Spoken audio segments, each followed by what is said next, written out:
चाहे Ghibli style हो या डिज्नी पिक्सर स्टाइल, चाहे स्केचिंग हो या पेंटिंग, एआई आज के दिन हर तरह की आर्ट बना सकता है।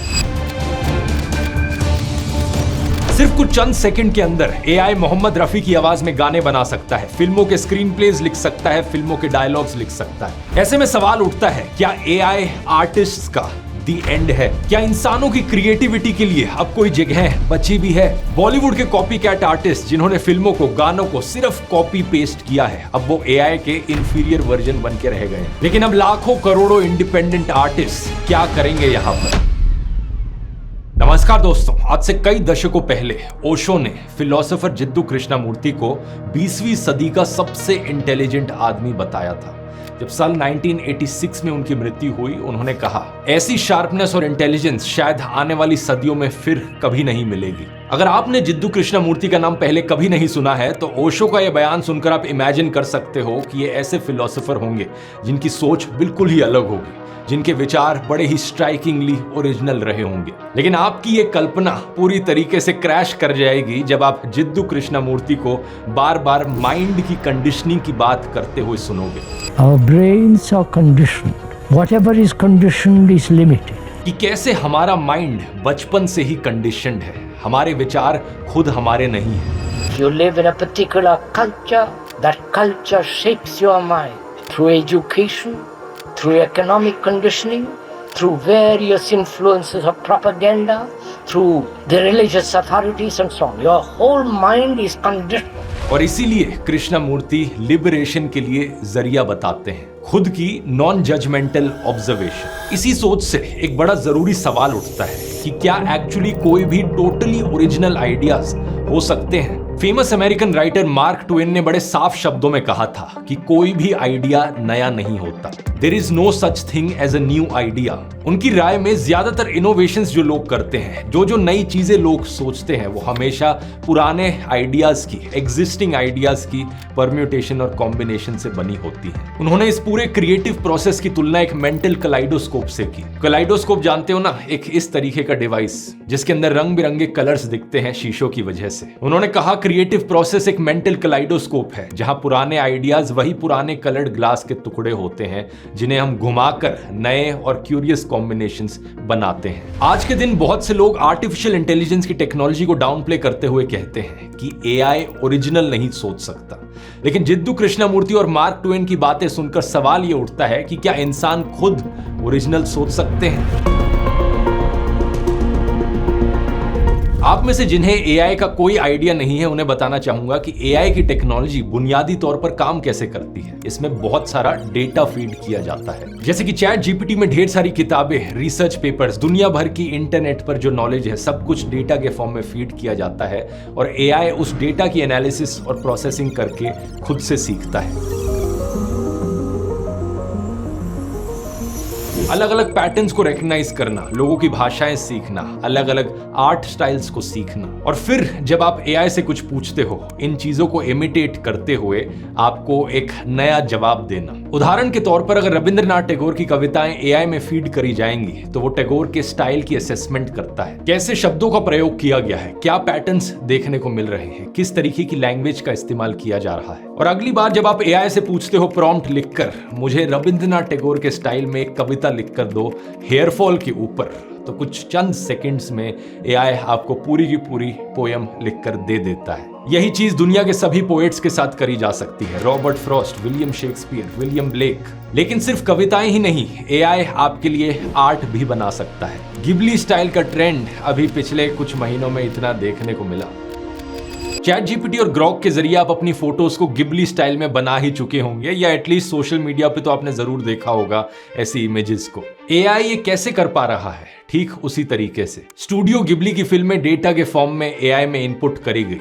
एआई ने इनके स्टाइल को समझा और फिर आपकी तस्वीर पर उसी स्टाइल को सुपर इम्पोज कर दिया। और यही चीज गानों के लिए भी पॉसिबल है। हमें एआई के जरिए मोहम्मद रफी स्टाइल में डंकी फिल्म का ये गाना सुनने को मिला।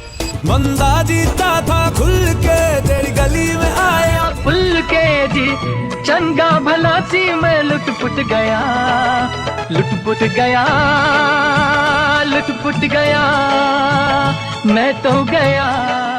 ह्यूमन क्रिएटिविटी के फ्लैग बेरर्स कहेंगे कि ये क्या आर्ट हुई, ये तो बस दूसरे के स्टाइल को कॉपी किया और इस पे छाप दिया, ऐसे थोड़ी आर्ट होती है। लेकिन जरा सोचकर देखिए कि इंसानों के द्वारा जब आर्ट की जाती है, जब लोग आर्ट बनाना सीखते हैं आर्ट स्कूल्स में, तब क्या होता है। जब हम कॉलेज में इंग्लिश ऑनर्स या हिंदी ऑनर्स का कोर्स करते हैं तो हमें Rabindranath Tagore, Robert Frost, Shakespeare, William Blake, Kafka, Mahadevi Verma, Vinod Kumar Shukla, Nagarjun और ऐसे ही ढेर सारे फेमस राइटर्स का लिटरेचर पढ़ाया जाता है। Bachelor of fine arts course का करिकुलम क्या होता है? महान पेंटर्स जैसे वान गॉग, रेम्ब्रांड, फ्रीडा कालो, तैयब मेहता, अमृता शेरगिल, इन सब की आर्ट्स को स्टडी करना। Mughal style, Rajasthani miniature style, Warli style, Madhubani जैसी डिफरेंट स्कूल्स ऑफ पेंटिंग को स्टडी करना। अगर आप फिल्म स्कूल जाते हैं तो आपको वर्ल्ड सिनेमा के मास्टरपीसेस दिखाए जाते हैं। सत्यजीत रे, मार्टिन स्कॉर्सेसे, इंगमार बेर्गमैन, एंड्राई टार्कोव्स्की, इन सब के स्टाइल्स को एनालाइज किया जाता है। जैसे एआई में डेटा फीड होता है, ऐसे ही आर्ट स्कूल्स इंसानों के अंदर ये डेटा फीड करते हैं। और अक्सर इन आर्टिस्ट को गर्व भी होता है जब वो अपने आर्ट प्रोजेक्ट्स के बारे में बात करते हैं इन लेजेंडरी आर्टिस्ट्स की शैडो में। एक फिलोसॉफिकल लुक के साथ वो ऐसी बातें कहते हैं। वोंग कार-वाई की film in the mood for love, उसकी जो लुक एंड फील है वो मेरे दिमाग में इंस्पिरेशन थी इस सीन के लिए। कोई उनकी पेंटिंग एग्जीबिशन में देखता है और गेस करता है कि आपके आर्ट वर्क्स को देखकर तो ऐसा लगता है कि आपके फेवरेट पेंटर पॉल सीजा हैं और उनके चेहरे पर खुशी छा जाती है। वो कहते हैं, हाँ ओ या, सींजा का मेरे आर्ट पर बहुत बड़ा सबकॉन्शियस इन्फ्लुएंस रहा है। लेकिन जब एआई कुछ सेकंड्स में सींजा स्टाइल पेंटिंग बना देता है तो वो इस आर्ट को इंसल्ट कहते हैं, लाइफ का इंसल्ट कहते हैं। अब ये तो वही बात हो गई, तेरा कुत्ता कुत्ता मेरा कुत्ता टॉमी, मतलब मैं करूं तो इंस्पिरेशन और एआई करे तो इमिटेशन। जैसे इंडिया के one of the most famous art house film maker Mani Kaul को देखिए। उनकी फिल्म को देखते ही पता चल जाता है कि उनके दिमाग में रॉबर्ट ब्रेसन घुसे हुए हैं। उन्होंने खुद इस बात को बताया है कि जब उन्होंने FTII पुणे में पढ़ते हुए रॉबर्ट ब्रेसन की फिल्म पिक पॉकेट देखी तो ये उनके लिए एक रेवलेशन जैसा था। ऐसे आर्ट हाउस फिल्म मेकर्स का तो फिर भी चलता है, वो तो इसे इंस्पिरेशन कहते हैं, लेकिन कमर्शियल फिल्म्स वाले तो हद कर देते हैं, सीधा कॉपी करते हैं। आमिर खान की ज्यादातर फिल्में बहुत अच्छी होती है, मुझे बड़ी पसंद है, लेकिन क्या आप जानते हो कि उनकी कितनी फिल्में ऐसी हैं जो हॉलीवुड फिल्मों से इंस्पायर्ड हैं? लाल सिंह चड्ढा के बारे में तो क्लियरली लिखा गया था कि वो फॉरेस्ट गंप का ऑफिशियल रीमेक थी। जो जीता वही सिकंदर, ब्रेकिंग अवे 1979, बाजी, डाई हार्ड 1988, आतंक ही आतंक, the Godfather 1972, Mann, an affair to remember 1957, Fanaa, eye of the needle 1981, Ghajini, Memento साल 2000 में आई, धूम 3, द प्रेस्टीज 2006 और डार्क नाइट 2008 का मिक्स। बात यहां सिर्फ आमिर खान की नहीं है, शाहरुख खान, सलमान खान, अक्षय कुमार, संजय दत्त, अजय देवगन, अमिताभ बच्चन, कोई भी बड़ा बॉलीवुड का स्टार उठाकर देख लीजिए, इनकी जो फिल्में हैं किसी की कहानी कॉपीड है, किसी का सीन, किसी का एक्शन, कोई हॉलीवुड से तो कोई तमिल तेलुगु फिल्मों से। सुपरहिट तेलुगु डायरेक्टर राजा मौली को देखिए, जिनकी बहुत सी फिल्में किसी दूसरी फिल्म से इंस्पायर्ड है। आर.डी. बर्मन से लेकर अनु मलिक और प्रीतम ने गानों का म्यूजिक भी कॉपी किया है। यूट्यूब पर सर्च करके देखिए कॉपीड बॉलीवुड सॉन्ग्स, और इतनी लंबी लिस्ट यहाँ पर आपको देखने को मिलेगी वीडियोस की। आप भी हैरान हो जाएंगे देखकर कि जितने पुराने गाने आपको पसंद हैं उनमें से आधे से ज्यादा कॉपीड है। लेकिन जब बात कॉपी या इमिटेट करने की आती है तो एआई का कोई मुकाबला नहीं कर सकता, क्योंकि इंसानों का दिमाग जो भी डेटा कैप्चर करता है फिल्में देखकर, गाने सुनकर, वो एक फ्रैक्शन ऑफ अमाउंट भी नहीं है जो डेटा एआई को फीड किया जाता है। ऊपर से काम करने की स्पीड में भी एआई का कोई मुकाबला नहीं है। आप प्रॉम्प्ट दो, कुछ सेकंड के अंदर अंदर यहाँ पर पूरा का पूरा गाना मिल जाता है। इसलिए ऐसे कॉपीकैट आर्टिस्ट अब एआई के इंफीरियर वर्जन है, और इसी वजह से वैसे AI day to day life के कई सारे कामों में एक बड़ा यूजफुल टूल बन गया है, स्पेशली जो मोनोटोनस और रेपिटेटिव काम होते हैं। आप इसके बारे में और सीखना चाहते हैं तो आइए ज्वाइन कीजिए मेरी एआई मास्टर क्लास, एक 3 घंटे की वर्कशॉप जहां मैं लाइव आकर आपको 25 से ज्यादा एआई टूल्स इस्तेमाल करना सिखाता हूं। यहां आप एआई से हाइपर रियलिस्टिक फोटोज और वीडियोस बनाना सीखेंगे, एआई से वेबसाइट बनाना सीखेंगे, एआई से प्रेजेंटेशन बनाना सीखेंगे, एआई से रिसर्च करना सीखेंगे। ढेर सारी नई चीजें सिखाई जाएंगी, वो भी इतने कम टाइम में। ये सबसे फास्टेस्ट और सबसे अफोर्डेबल तरीका है अपने आप को एआई में अपस्किल करने का। इसकी कॉस्ट सिर्फ 2 मूवी टिकटों जितनी है। अगर आप इंटरेस्टेड हैं, इसका लिंक नीचे डिस्क्रिप्शन में मिल जाएगा। ज्वाइन करने के लिए जल्दी से जाकर कर सकते हैं, क्योंकि लिमिटेड टाइम अवेलेबल है। अब टॉपिक पर वापस आते हैं। देखो, यहाँ दूसरी फिल्मों से, दूसरे आर्ट से इंस्पिरेशन लेना कोई गलत चीज नहीं है, मैं उसे क्रिटिसाइज नहीं कर रहा हूं। अगर कोई पूरी की पूरी आर्ट को बिना सोचे समझे, बिना अपने कोई ओरिजिनल थॉट्स दिए यूं ही कॉपी कर रहा है तो उसे गलत कहा जा सकता है। लेकिन इससे भी 10 गुना बड़ी प्रॉब्लम है फिल्म फैक्ट्रीज की फॉर्मूला फिल्में।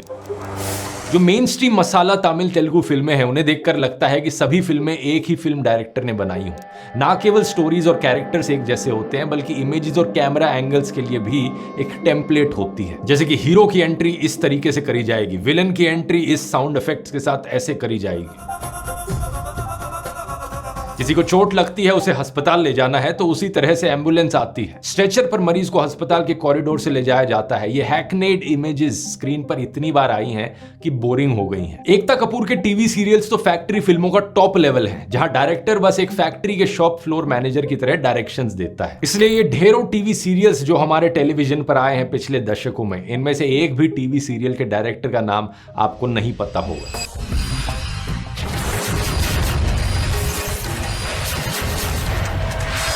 काफी टाइम से इस बात पर चर्चा चल रही है कि बॉलीवुड के लार्जर देन लाइफ सर्कस किस तरीके से फेल हो रहे हैं, लेकिन हॉलीवुड की हालत भी दूसरी तरफ कोई इतनी अच्छी नहीं है। वहां भी ऐसे ही क्रिटिसिज्म्स उठ रहे हैं कि हॉलीवुड की आत्मा मर चुकी है। फिल्म स्क्रिप्ट्स की स्क्रीनिंग्स के लिए प्रोडक्शन हाउसेज में क्रिएटिव लोग नहीं है बल्कि MBA वाले लोग हैं, जिनका तरीका ही यही है कि कुछ नया ट्राई नहीं करना, वही किया जाए जो पहले चल चुका है। मिर्जापुर सीरीज चल गई तो चलो मिर्जापुर जैसा ही कुछ बनाया जाए, और देखते ही देखते क्राइम सीरीज की बाढ़ आ गई। फिल्मों में पुराने हिट गानों के कितने रीमिक्स आ गए हैं। हॉलीवुड और बॉलीवुड दोनों में सीक्वल्स और रीमेक्स की बाढ़ आ चुकी है। अगर किसी सीक्वल का फर्स्ट पार्ट की फिल्म से कुछ लेना देना भी नहीं है तब भी उसे वही नाम दे दिया जाता है। लालची फिल्म कॉर्पोरेशंस ने मैकडॉनल्ड्स और KFC को बड़ी कड़ी टक्कर दे दी है जब बात आती है रेसिपीज को स्टैंडर्डाइज करने की। इस बात से फर्क नहीं पड़ता कि मैकडॉनल्ड्स का बर्गर एक रोबोट बनाए या इंसान बनाए। ठीक इसी तरीके से फिल्मों में जो अलग अलग काम हो रहे हैं उनमें फर्क नहीं पड़ता कि ये काम एक इंसान करे या AI करे। अगर ऐसी फैक्ट्री फॉर्मूला फिल्में ही बनाई जानी है तो इंसानों के लिए मुश्किल होगा AI को टक्कर देना। पहले फिल्म प्रोडक्शन ऑफिस में 10 लोग पुरानी सुपरहिट हॉलीवुड फिल्में ढूंढते थे,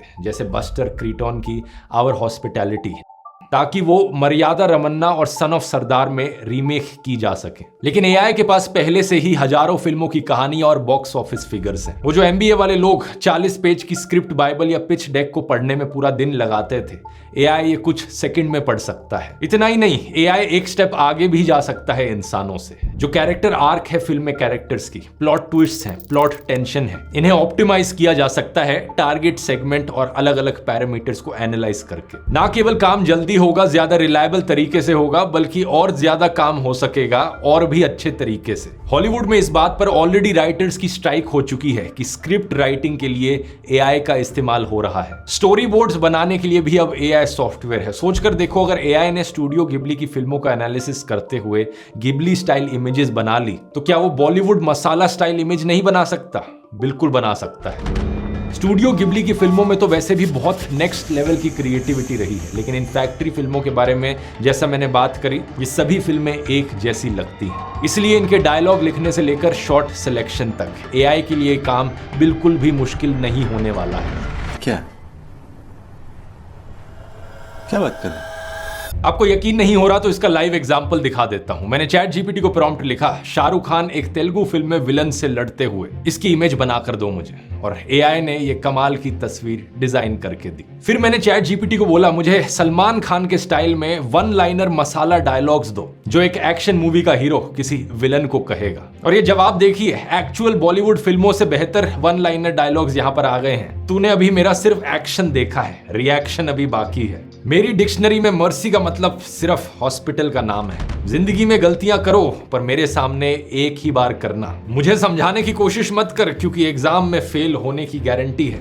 यहां मैं इन डायलॉग्स को राइमिंग भी बना सकता हूं ताकि ये और भी मसालेदार लगे सुनने में। जब तक मेरी एंट्री में दम है, तेरे बुरे वक्त की कसम है। जंगली शेर हूं मैं, पिंजरे में नहीं खुले मैदान में शिकार करता हूं। बुलेट से नहीं जज्बातों से मारूंगा, दर्द भी होगा याद भी रखेगा। Too much fun.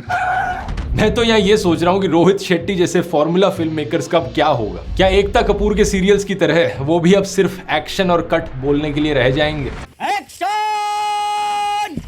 ऐसी फिल्मों की प्रोडक्शन के दौरान एडिटिंग इंटर्न्स को हायर किया जाता था फुटेज में एक्शन और कट वाले एंड्स को ट्रिम करने के लिए, NG यानी नॉट गुड शॉट्स को हटाना और फाइनल टेक्स को लेते हुए टाइमलाइन को असेंबल करना। ऐसे मैकेनिकल कामों के लिए अब एडिटिंग सॉफ्टवेयर्स में AIs के एक्सटेंशन आ चुके हैं। लेकिन क्योंकि हम फैक्ट्री फिल्मों की बात कर रहे हैं, यहाँ तो मेन एडिटर का काम भी मैकेनिकल हो गया है। हर कुछ सेकंड में एक कट डालना, अलग अलग एंगल से सेम चीज को स्लो मोशन में दिखाना, इसलिए एडिटर्स भी रिप्लेसमेंट के डर का सामना कर रहे हैं। ये फ्यूचर की बात नहीं है, आज के दिन भी एडिटर्स और एनिमेटर्स को लग रहा है कि उनकी जॉब खतरे में है एआई की वजह से। मूवीज में जो एक्स्ट्रास हुआ करते थे उन्हें भी एआई क्रिएटेड डिजिटल रेप्लिकास द्वारा रिप्लेस किया जा सकता है।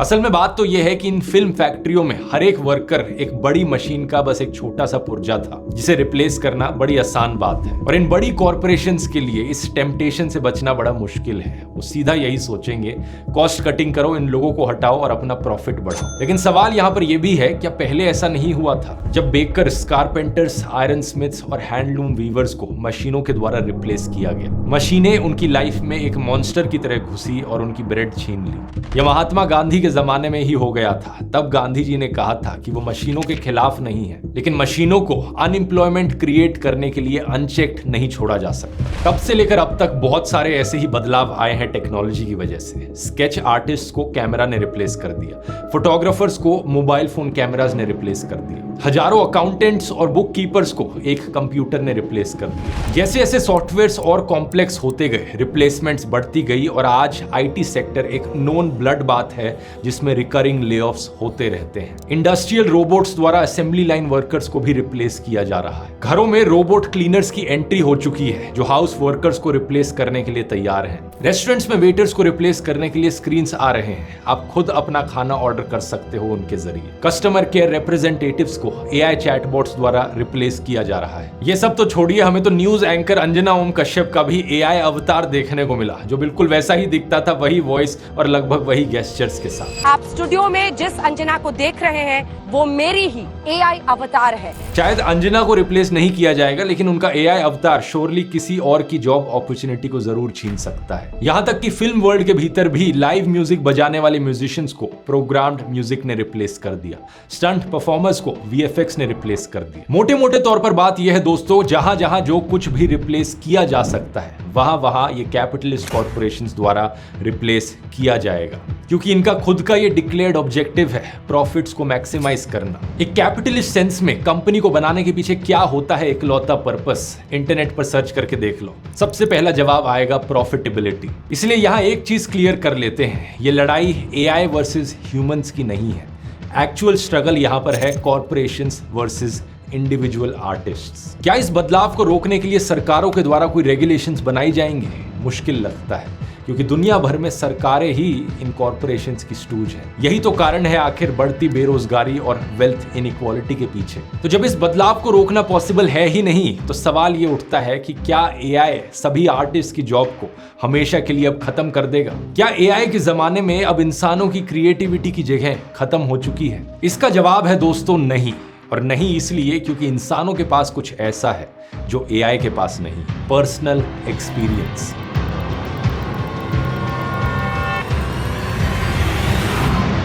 इस पूरे वीडियो में मैंने फिल्मों के बहुत उदाहरण लिए हैं, तो आइए फिल्मों के ही उदाहरण से इस चीज को समझते हैं। अनुराग कश्यप का एग्जाम्पल लेते हैं, जिनकी हर एक फिल्म एक पर्सनली फेल्ट प्रोजेक्ट की तरह रही है। नो स्मोकिंग एक बड़ी ही ट्रिपी साइको थ्रिलर फिल्म, जिसमें उन्होंने सेंसर बोर्ड के प्रति अपने गुस्से को एक मेटाफर के जरिए एक्सप्रेस किया। एक समय पर अनुराग कश्यप एक अल्कोहलिक रह चुके थे, 1 साल से अपनी बेटी से नहीं मिले थे। अपनी बेटी से कनेक्ट करने के लिए उन्होंने बनाई रिटर्न ऑफ हनुमान जैसी एनिमेशन फिल्म। उन्होंने बनाई गुलाल, एक पॉलिटिकल ड्रामा थ्रिलर। उन्होंने बनाई गैंग्स ऑफ वासेपुर, एक गैंगस्टर फिल्म जिसके दोनों पार्ट्स इकट्ठे बनाए गए, और फिल्म के सक्सेस के बावजूद भी उन्होंने कहा कि इसका कोई तीसरा पार्ट नहीं आएगा, क्योंकि उनमें वो आर्टिस्ट वाली ललक है कुछ नया करने की। उनकी फिल्में फ्लॉप भी रही हैं, लेकिन इसके डर से उन्होंने एक्सपेरिमेंट करना नहीं छोड़ा, जैसे कि अगली, एक हार्ट टचिंग मिस्ट्री थ्रिलर, या फिर उनकी सबसे अंडररेटेड फिल्म ऑलमोस्ट प्यार विद डीजे मोहब्बत, एक रोमांटिक ड्रामा जो कि एक रिएक्शन थी आज के सोशियो पॉलिटिकल सर्कमस्टांसेस पर, कि आज भी समाज में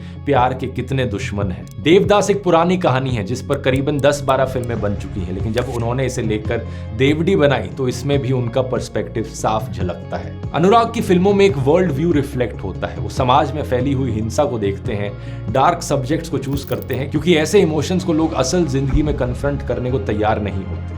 लेकिन वो इसे लेकर नाइलिस्टिक नहीं है, होपलेस भी नहीं है, बल्कि उनकी फिल्मों में एम्पैथी का एक स्ट्रॉन्ग भाव रिफ्लेक्ट होता है। कुछ एक्सेप्शन जरूर है जिन्हें इग्नोर किया जा सकता है, जैसे कि गैंग्स ऑफ वासेपुर 2, लेकिन यहाँ इनकी फिल्मोग्राफी इन्हें एक इररिप्लेसेबल आर्टिस्ट बनाती है। एक ऐसा आर्टिस्ट जिसे एआई के द्वारा रिप्लेस किया जाना पॉसिबल नहीं है, क्योंकि एआई उनके पर्सनल एक्सपीरियंसेस को फील नहीं कर सकता। ऐसे ही एक और फिल्म मेकर हैं दिवाकर बैनर्जी, जिनकी फिल्मों में कोई फॉर्मूला नहीं दिखता। इस बात में शायद कोई डाउट नहीं है कि वो बॉलीवुड के सबसे वर्सेटाइल फिल्म मेकर हैं। खोसला का घोसला, ओए लक्की लक्की ओए, डिटेक्टिव ब्योमकेश बख्शी, शंघाई, उनकी हर एक फिल्म में एक अलग ही बात है। उनको किसी एआई से कोई खतरा नहीं है। उन्हें खतरा है तो सिर्फ फिल्म कॉर्पोरेशन से, जो उनके जैसी इंडिपेंडेंट वॉइसेस को ना केवल सिनेमा हॉल से बल्कि ओटीटी से भी बाहर धकेलना चाहते हैं। शायद उन्हें केरला शिफ्ट हो जाना चाहिए, जहां अभी भी फिल्मों में इंडिपेंडेंट थॉट जिंदा है। फहद फाजिल की फिल्में कुमलंगी नाइट्स, ट्रांस, आवेशम आज देश भर के सिनेफाइल्स तक पहुंच रही हैं। ऐसी फिल्मों के डायरेक्टर, राइटर, एडिटर किसी को भी एआई से रिप्लेस होने की चिंता नहीं है, क्योंकि उनके काम में उनकी सोच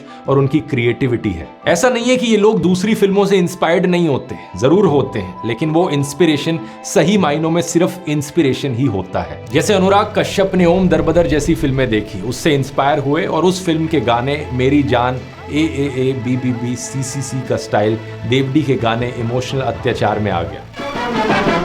मेरे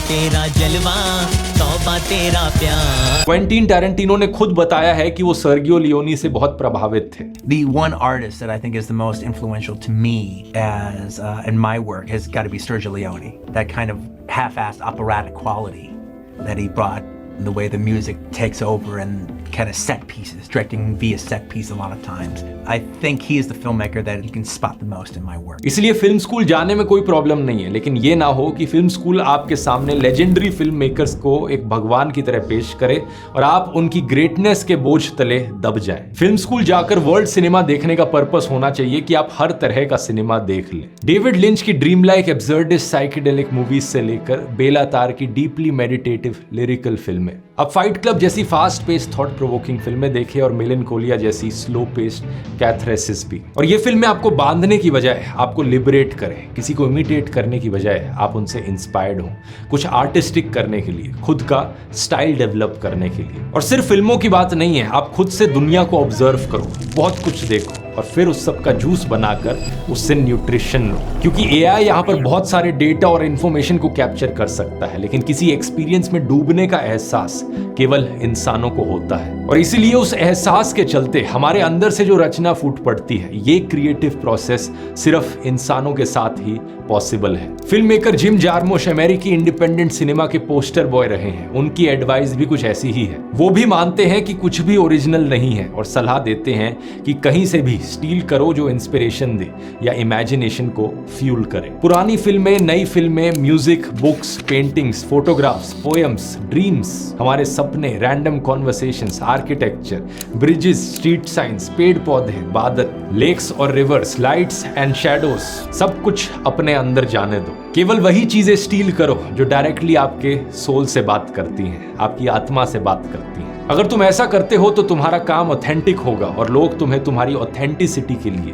प्यार करेंगे। और यहाँ अगर आपकी ऑथेंटिसिटी आपके साथ है तो मुझे लगता है कि यहाँ एआई का इस्तेमाल करने में कोई हर्ज भी नहीं है, क्योंकि ऐसा करने में एआई आपकी क्रिएटिविटी का रिप्लेसमेंट नहीं है, बल्कि ये केवल एक टूल है। ठीक उसी तरीके से जैसे कैलकुलेटर एक टूल है, कंप्यूटर एक टूल है, स्मार्टफोन एक टूल है। कंप्यूटर और टैबलेट्स के आने से पहले आर्टिस्ट अपने हाथ से ड्रॉ किया करते थे। जिन आर्टिस्ट ने इस नए टूल को अडॉप्ट किया वो अब टैबलेट के जरिए पेंटिंग करते हैं, लेकिन उससे इनकी क्रिएटिविटी रिप्लेस नहीं हुई, बस काम को करने का एक अलग जरिया मिला। जब बड़ी बड़ी कॉर्पोरेशंस एआई का इस्तेमाल कर रही हैं कॉस्ट कटिंग करने के लिए, तो एक इंडिविजुअल आर्टिस्ट इसका फायदा क्यों ना उठाए अपनी क्रिएटिविटी को एक्सप्रेस करने के लिए। यहाँ एक बहुत बड़ा एडवांटेज एआई हमें देता है जिसका एहसास अभी तक ज्यादा लोगों को हुआ नहीं है। एआई यहाँ पर सिर्फ बड़ी बड़ी कंपनियों का काम आसान नहीं बना रहा है, बल्कि इंडिविजुअल लोगों के लिए भी काम आसान बना रहा है, कॉस्ट्स को ड्रामेटिकली कम कर रहा है। मान लीजिए आप एक बच्चों की किताब लिखते हैं, लेकिन इसमें इलस्ट्रेशंस करने के लिए आपके पास पैसे नहीं है। अब एआई की मदद से आप ये काम कर सकते हैं। अगर आप एक शॉर्ट फिल्म बनाना चाहते हैं लेकिन पब्लिक डोमेन में स्टोरीज नहीं मिल रही, एआई से पूछ सकते हैं। गूगल सर्च की तुलना में एआई से कहीं ज्यादा और टाइम बचेगा। जिस काम के लिए पहले 100 लोगों की टीम चाहिए होती थी, अब एआई के जरिए एक अकेला इंसान पूरी की पूरी एनिमेशन फिल्में बना सकता है, कंप्यूटर गेम्स बना सकता है। ये एआई इंडिविजुअल आर्टिस्ट को एम्पावर कर रहा है ताकि वो बड़ी बड़ी कॉर्पोरेशंस को टक्कर दे पाए। इसलिए एक आर्टिस्ट के पर्सपेक्टिव से इन कॉर्पोरेट फैक्ट्रियों में अपनी मैकेनिकल नौकरियां बचाने के पीछे मत भागिए। इन टूल्स का इस्तेमाल कीजिए खुद से एक एंटरप्राइजिंग आर्टिस्ट बनने के लिए। और यही कारण है कि आज के जमाने में इन एआई टूल्स को सीखना एक नेसेसिटी बनती जा रही है। अगर आप मुझसे सीखना चाहते हैं तो आइए मेरी एआई मास्टर क्लास ज्वाइन कीजिए, एक लाइव वर्कशॉप जहां मैं 25 से ज्यादा एआई टूल्स आपको इस्तेमाल करने सिखाऊंगा। पिछले 2 महीनों में जिन जिन लोगों ने मास्टर क्लास करी है उनका फीडबैक जबरदस्त रहा है, ये स्क्रीन पर आप देख सकते हैं। तो अगर आप भी अपने आप को एआई में अपस्किल करना चाहते हैं, ये एक बहुत ही बढ़िया और अफोर्डेबल अपॉर्चुनिटी है, सिर्फ 2 मूवी टिकटों की कॉस्ट में।